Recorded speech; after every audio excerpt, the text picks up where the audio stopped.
Well, hello, beautiful family, and welcome to this part 20 in this many parts journey that we have titled The Journey. And today we are in chapter 20 of the book Patriarchs and Prophets, and chapter 20 is titled Joseph in Egypt. And I'm excited for this particular chapter. Joseph's story is one of the most famous stories in the Bible, and it's also the one that people are most familiarized with because it's one of the most famous. But along the journey, when one reads this chapter and reads the Bible together, as we should, one realizes, of course, that there's a lot going on in the background that the Bible is not entirely explicit on.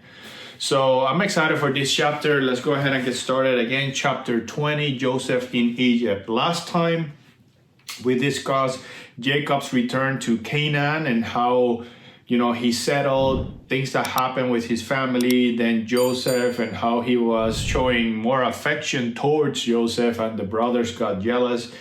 And eventually we ended up the chapter when the brothers sell Joseph to passing caravan of people heading to Egypt, which they took slaves. Joseph's brothers sold Joseph as a slave, and now this is where this chapter picks up. As Joseph, you gotta put yourself in Joseph's shoes here. Joseph went from being the loved child to being a castaway, to being a slave, being treated as such. So being from a lot of affection to zero affection at all, there was obviously a mental struggle, reason for depression, reason for feeling lonely and whatnot. And of course, the enemy takes advantage of when we are at our lowest to try to take us away from our roots. But here's one of the first lessons that we learn from this chapter, and it's the importance of education.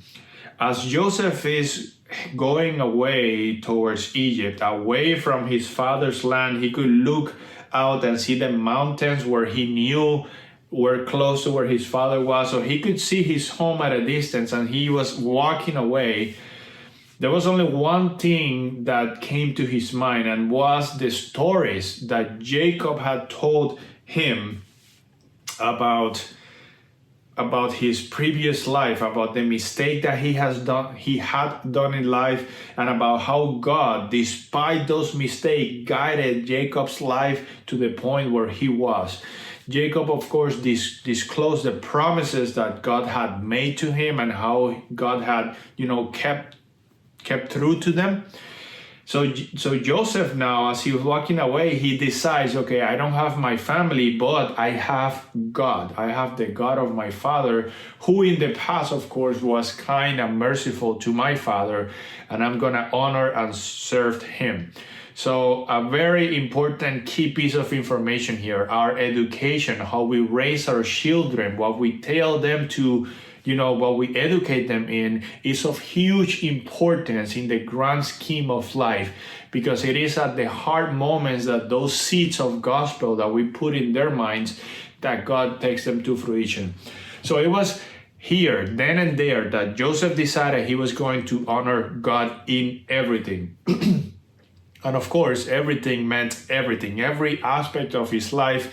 So it's not very specific as to what exactly came to Joseph's mind, but it's definitely evident that everything that Jacob knew about God, he had told to Joseph and shared that information.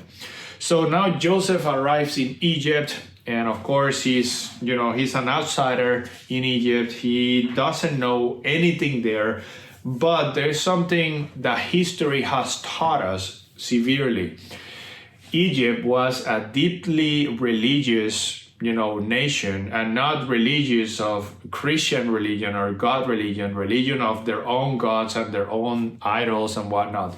So you can only imagine the amount of pressure that Joseph had living in the land of idolatry, and he was the only one in there worshiping God.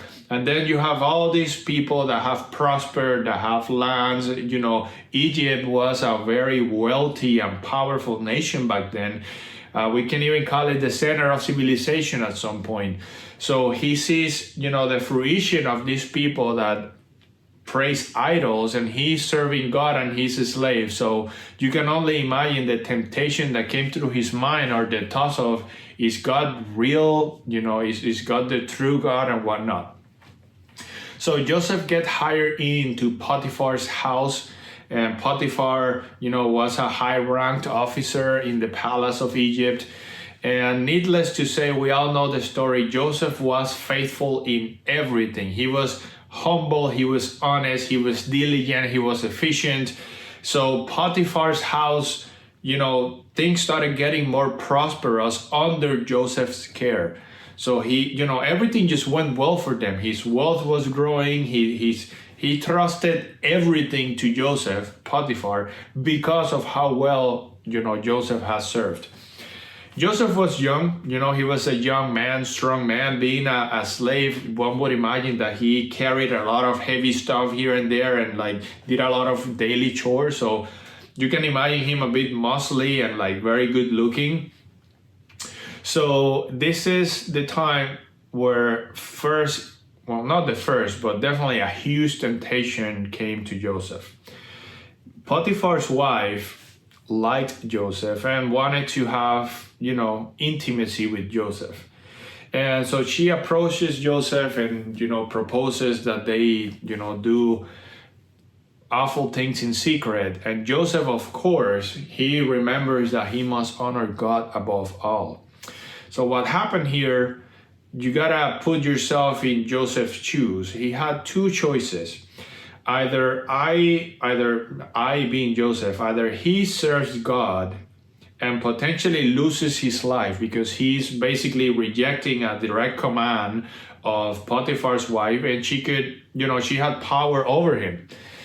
She could reject that and potentially lose his life, or he could do it and not lose his life, but then dishonor God. And at this point in time, Joseph chose, as we all know, to honor God. He decided that his life was not worth more than honoring God, and he goes away. Of course, Potiphar's wife gets upset. She lies that, Joseph tried to take advantage of her. Potiphar comes. And here's something that is not quite explicit in the Bible, but Ellen White writes about it. If Potiphar had believed for a second that Joseph had indeed done what the wife was accusing him of, he would have been killed. But Joseph had such a high integrity, such a high standard to life, that Potiphar did not believe his own wife over Joseph. So this tells you a lot about the character that Joseph displayed during his time under Potiphar's house. But of course, Potiphar didn't want to kill Joseph. He did not believe his wife, but he had to maintain the honor of his house. So he cast away Joseph, and Joseph goes to prison. And the obvious question is, oh my God, why would, God allow this? Joseph was faithful. He was, dutiful. He was efficient. He was a perfect example of what one that served God should be doing. And yet here is Joseph, even lower than he was before, not a slave, but a prisoner. And so he goes to the prison. And of course, I imagine that again, temptations flooded into not believing, into distrusting God, whatnot. But he chose once again to honor God. And in prison, he was as efficient, as faithful, as honest as he was during Potiphar's house. And throughout the years, he eventually became a trusted person in prison. So he became sort of like the leader in the prison, in charge of, the prisoners. So once again, God starts, putting things back into his trust. And one has to realize, we probably all know how the story ends. But God was definitely, it was not evident at the moment, but God had been preparing Joseph time and time again for what was coming. Eventually, the baker and the cupbearer of Pharaoh go into prison, and they both had dreams. Joseph was the leader of the prison, so they were under his care, and they had dreams that were deeply affecting them. And Joseph knew, he realized they were troubled by that. So he asked them to share their dreams.